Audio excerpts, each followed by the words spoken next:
जब खून पसीना एक साथ कागज पर छपता है, जब खून पसीना एक साथ कागज पर छपता है ना, तब जो घर है ना, वो ऑफिस बन जाता है और तब जाकर बनती है कंपनी। टेबल बेड बन जाती है और ऑफिस घर। भाई ये डायलॉग था film rocket Singh salesman of the year, साल था 2009। और उस फिल्म में एक ऐसे एक्टर ने सबका ध्यान खींचा था, मैं कहूँगा, जो आज अपने 30 साल पूरे कर रहे हैं इंडस्ट्री पे। तो मेरे साथ है मिस्टर मनीष चौधरी, और उनका ये डायलॉग मैंने बड़ी मुश्किल से रटा है, लेकिन मैं ये डायलॉग चाहता हूँ कि मनीष जी खुद बोले।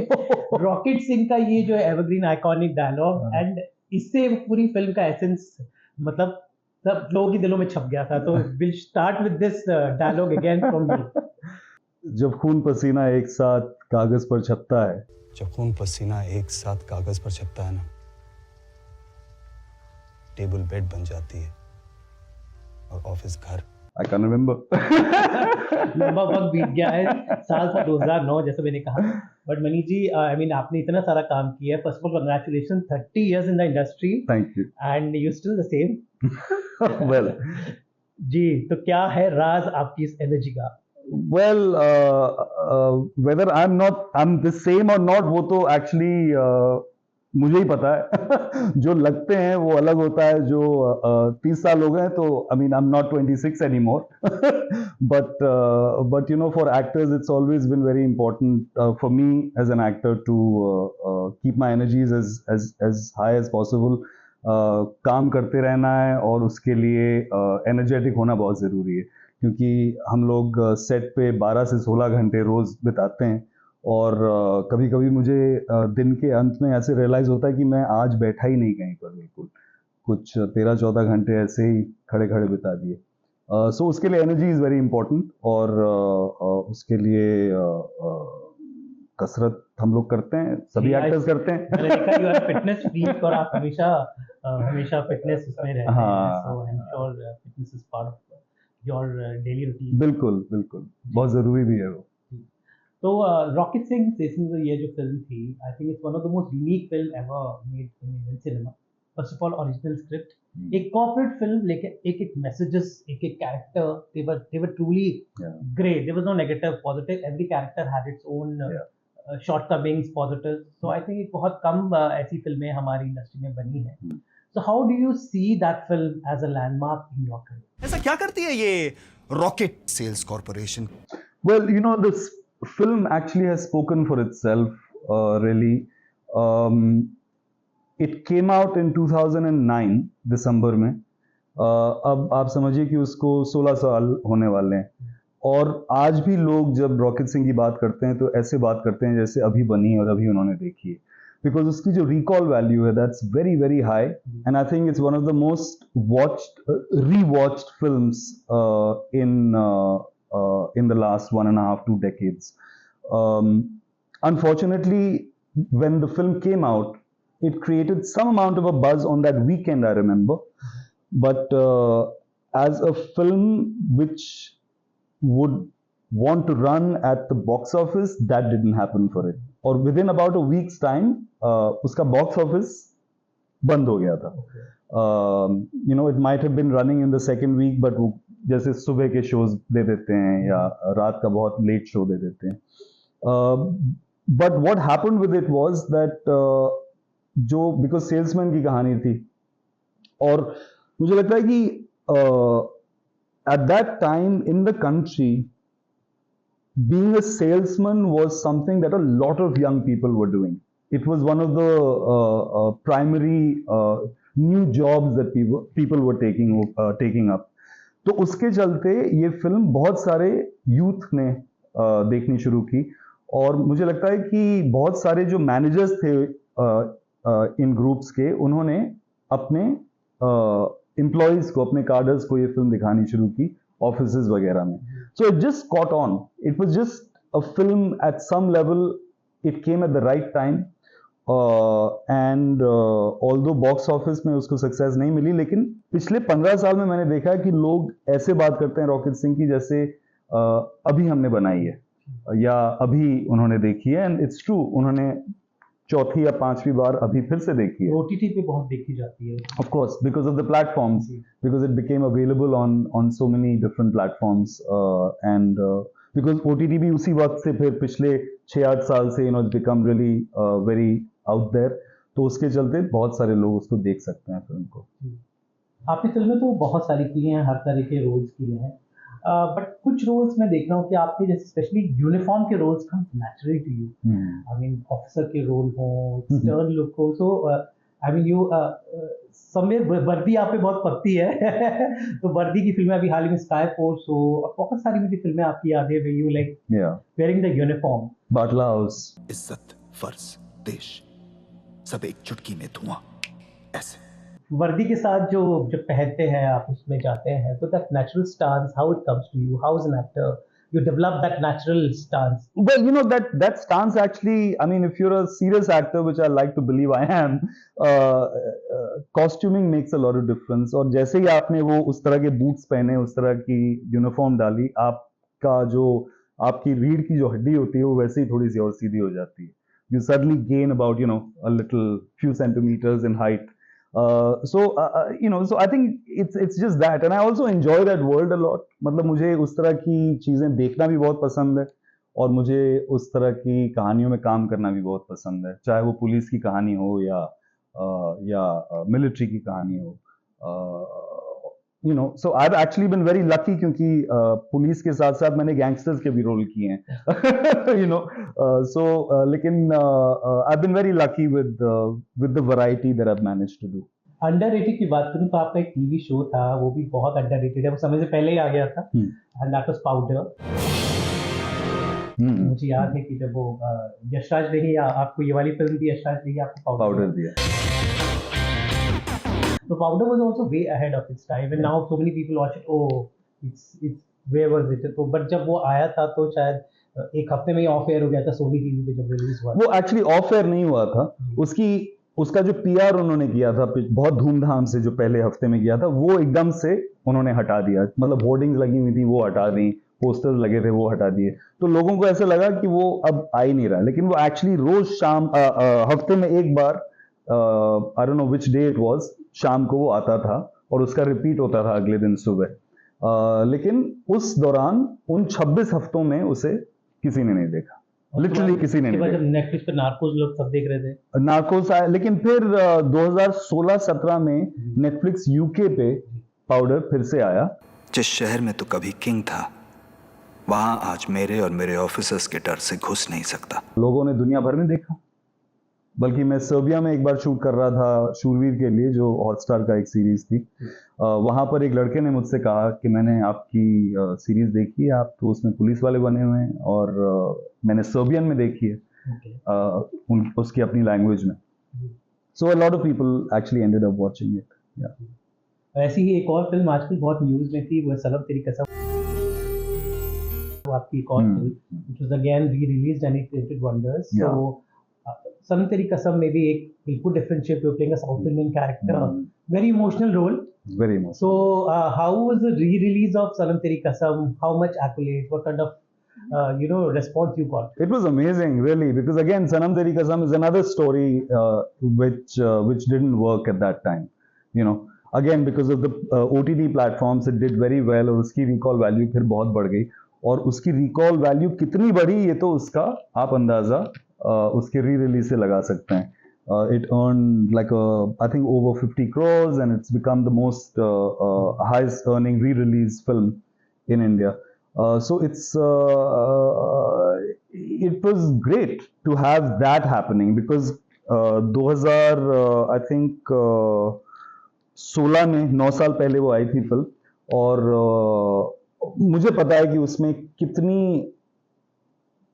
हम लोगों की इमोशनल एनर्जी, चाहे वो हर्ष हो, चाहे वो एक्ट्रेस हो मावरा जिसने काम किया था उसमें, और या मैं हूँ, या जो मेरी मिसेस का रोल करती हैं एक्ट्रेस वो हैं, how much emotional energy we put into it, ये हम लोगों को पता है. और जब उसका उस वक्त आपको फिल्म आती है और उसका पे बैक आपको नहीं मिलता, तो आपको खराब लगता है कि कितना डाला और वापस नहीं हुआ. लेकिन 9 साल बाद वो हो गया. It became something which was very, very close to people's hearts.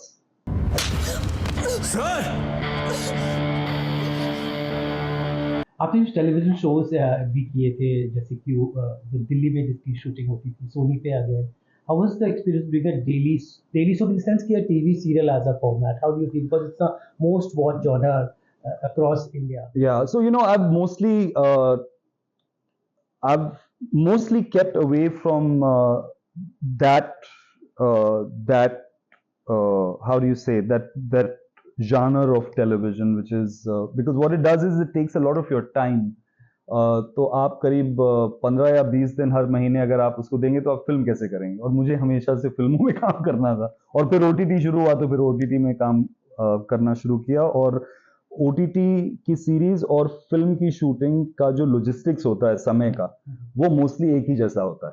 Film भी करीब 55 से 70 दिन में शूट होती है, ओटीटी सीरीज भी करीब 50 से 70 दिन में शूट होती है, लेकिन जो डेली सोप होता है वो आपको मतलब आप खप जाते हो उसमें।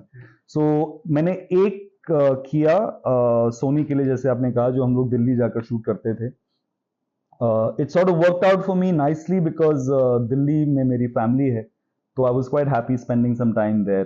करीब 10-12 दिन हर महीने में वहाँ जाकर रहता था, और ये प्यार नहीं तो क्या है उसका नाम था, and it did very well for that period that it ran, and it was a very nice series, और कहानी बहुत अच्छी थी, और किरदार again was very very good, so I was very interested in doing that.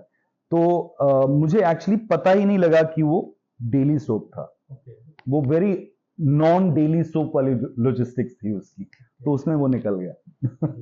लेकिन मनीष चौधरी का दिल हमेशा से था थिएटर में, एंड अब तो आप अपनी वाइफ के साथ मिलकर थिएटर में भी काफी कुछ कर रहे हैं, और आपका प्ले अभी आई थिंक कुछ दिनों पहले सितंबर में ही रिलीज हुआ था। तो theatre is like your first love and always remain. So what high you get as a theater, because that's where you started. Yeah, that's where I started, and also I've carried it on over the last 3-4 decades. And I mean, to have theater में आप theater की दुनिया जो होती है वो बहुत अलग होती है फिल्मों की दुनिया या टेलीविजन की दुनिया से। थिएटर में आप लाइव काम लोगों के सामने 1.5 या 2 घंटे तक आप रहते हैं, and that is it's a very sort of a fruitful and a very invigorating experience मेरे लिए। ऑफ कोर्स जरूरी नहीं है कि कोई एक्टर थिएटर से ही आकर फिल्मों में काम करे, आजकल you go that route doesn't have to be taken, लेकिन मेरी जनरेशन में ये था कि आप पहले थिएटर में काम करें, अपनी फाउंडेशन बनाएं, और फिर वहां से आप फिल्मों में काम करना शुरू करें। But that is not true anymore for the newer generations.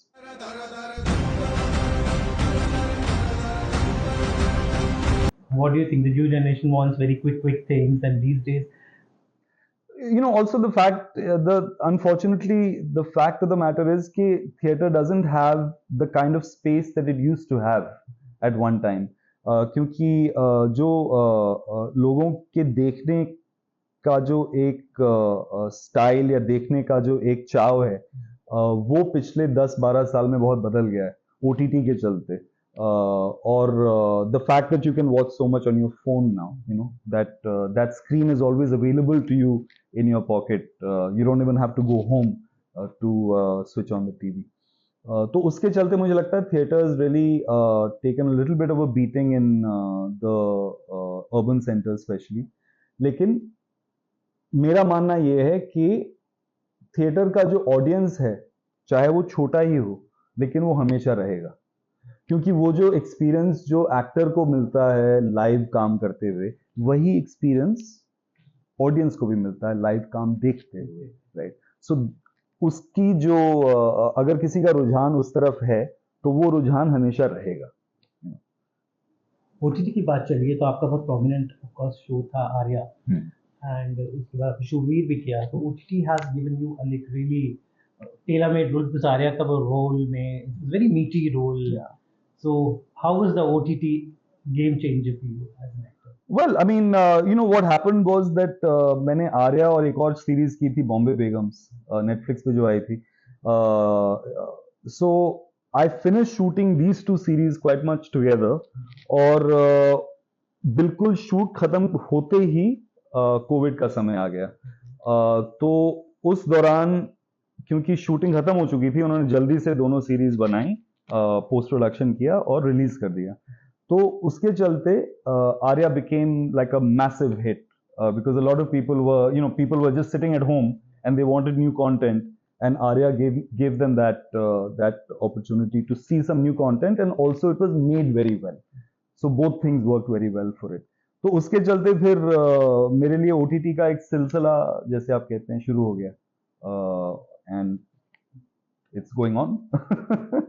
I heard some really exciting thing coming up because Aryan Khan अपना जो series बना रहे हैं उसमें आप हैं.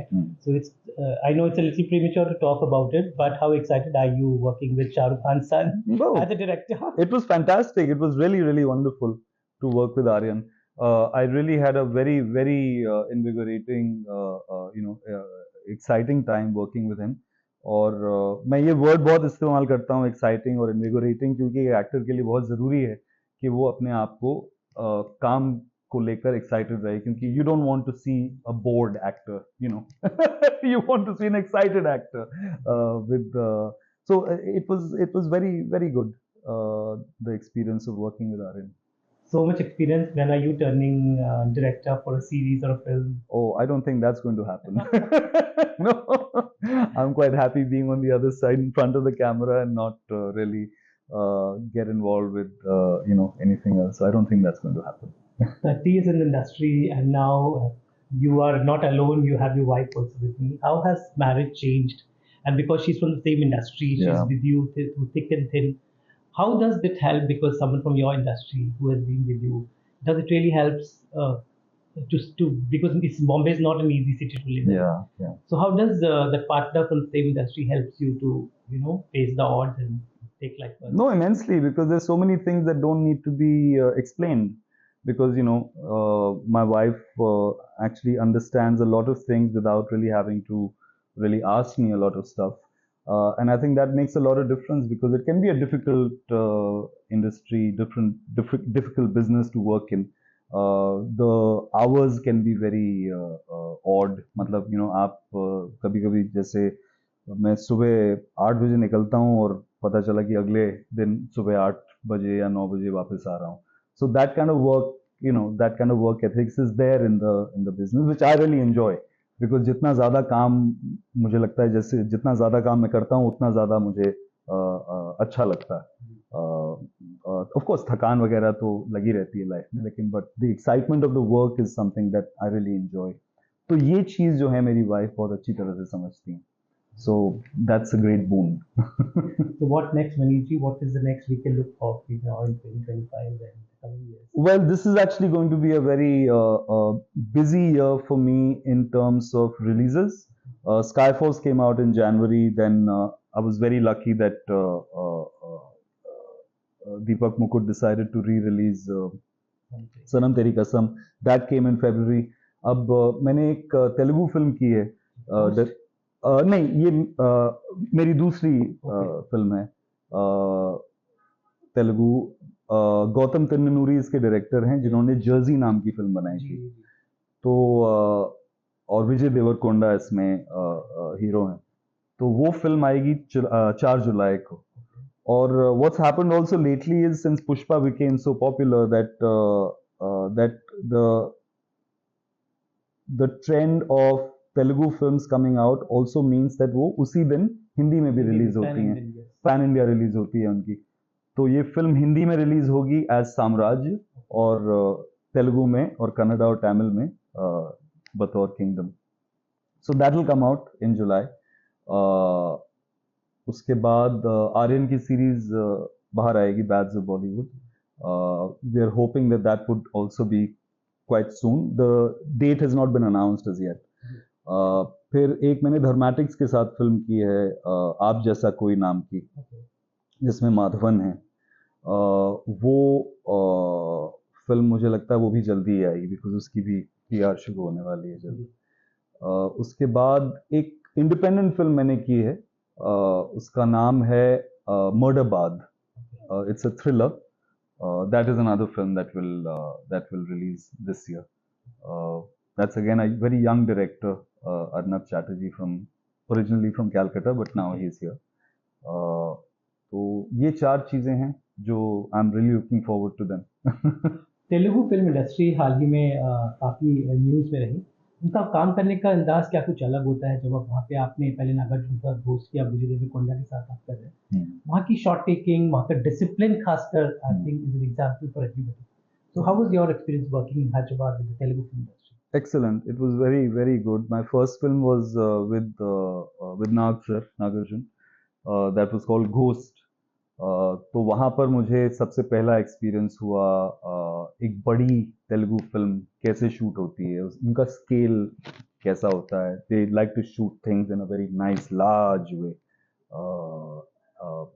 So that was a very wonderful experience. Also, I had a very unique experience with the first Telugu film. Was that I dubbed for myself in Telugu. Telugu में आता है. So that was a very, very difficult thing to do. But जब मेरी wife ने picture देखी बाद में तो she was very happy to see that. She was like, अरे मतलब तुमने पसीने बहा के जो काम किया उसका सिला मिल गया लगता है. Because it seems like he's a Telugu speaking character. And also because मैं तेलुगु जानता नहीं. तो जो भी तेलुगु मुझे आती है वो मैं सेट पे लाइनें लर्न करके जो बोलते हैं आप. लेकिन फिर डबिंग स्टूडियो में क्या होता है कि आपको वही लाइन जो आप सेट पे बोलते हैं उसमें आप थोड़ी सी गलती कर सकते हैं, लेकिन आप डबिंग में गलती नहीं कर सकते. डबिंग में गलतियों को सुधारा जाता है. तो उसमें they can it can be a lot of energy goes into that. तो इस फिल्म में भी, किंगडम में भी मैंने अपनी डबिंग खुद की है. क्योंकि आजकल के जो नए दौर के जो तेलुगु डायरेक्टर्स हैं, दे वेरी कीन के एक्टर को अगर तेलुगु नहीं भी आती तो आवाज़ उन्हीं की होनी चाहिए. Because rightly so they feel that के जो इमोशन एक एक्टर ला सकता है वो शायद एक डबिंग आर्टिस्ट से ना हो पाए. So it's been a very, very interesting experience for me. बातें चलती रहेंगी, लेकिन मनीष जी को जाना है शूटिंग पर. It's a busy man. तो हम उनको उम्मीद करते हैं कि इस तरह बिजी रहें और दर्शकों का मनोरंजन करते रहें, चाहे OTT हो, फिल्म हो, तेलुगु फिल्म हो, हिंदी फिल्म हो. एक्टर के लिए sky is the limit. So thank you so much Manish ji. Thank you so much. Always a pleasure to talk to you. We love your work. Thank and we want you कि आप बस दिखते रहे पूरे साल, busy रहे इसी तरह. आपसे बात करने का बहुत बहुत शुक्रिया. Thank you so much. Thank you.